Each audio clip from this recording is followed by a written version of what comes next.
کہ ہمارے سنیوں کے اوپر بھی شریعت کے جراثیم چھا چکے ہیں، رفضیت کے جراثیم آ چکے ہیں۔ کربلا کے میدانوں میں ہم لوگ کہتے ہیں، مولوی حضرات بیان کرتے ہیں یا ذاکر حضرات بیان کرتے ہیں کہ حضرت حسین پہ پانی بند کیا گیا۔ آل رسول پیاسے تھے اور وہ بھوکے تھے، ان کو بڑے مظلومیت کی حالت میں شہید کیا گیا اور ان کے سروں سے یہ دوپٹے اتر رہے تھے۔ بیان کرتے ہیں، میں تمہیں یہ کہتا ہوں کہ حضرت علی رضی اللہ تعالی عنہ مدد کے لیے کیوں نہیں ہے؟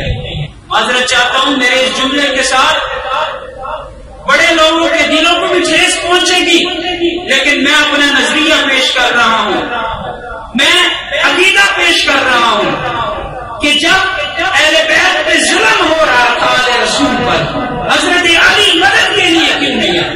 مدد حضرت علی نے نہیں کی تو معلوم ہوا کہ علی مشکل کشا نہیں ہے۔ کیا بولیں؟ حضرت علی مشکل کشا نہیں ہے۔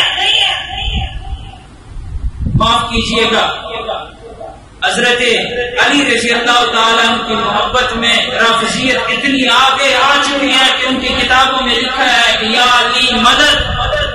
ہم سنی بھی آ کر حضرت علی کی محبت میں یہ نعرہ لگاتے یا علی مدد۔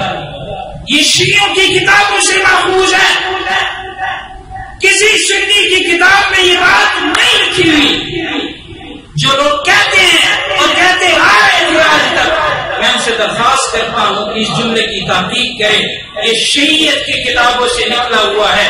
اگر علی مدد کر سکتا ہوتا تو میدان کربلا میں آل رسول کی اپنے اہل و عیال اولاد کی مدد کرتے، ان کو کبھی بھی پیاسے نہ ہونے دیتے، ان کو کبھی بھی بھوک کی حالت میں مظلوم نہ چھوڑتے، ان کو کبھی بھی ایسے شہید نہ ہونے دیتے، حضرت علی فوراً پہنچ جاتے۔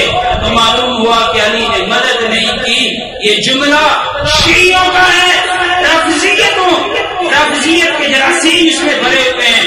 ہم سنی لوگ بھی حضرت علی اہل بیت کی محبت میں آ کے کہتے ہیں ناد علی مشکل کشا، ہم بھی کہتے ہیں علی مدد۔ یہ غلط جملہ ہے، خدا را اس جملے کی تحقیق کیجئے تاکہ ہم سیدھے راستے پہ چل سکے۔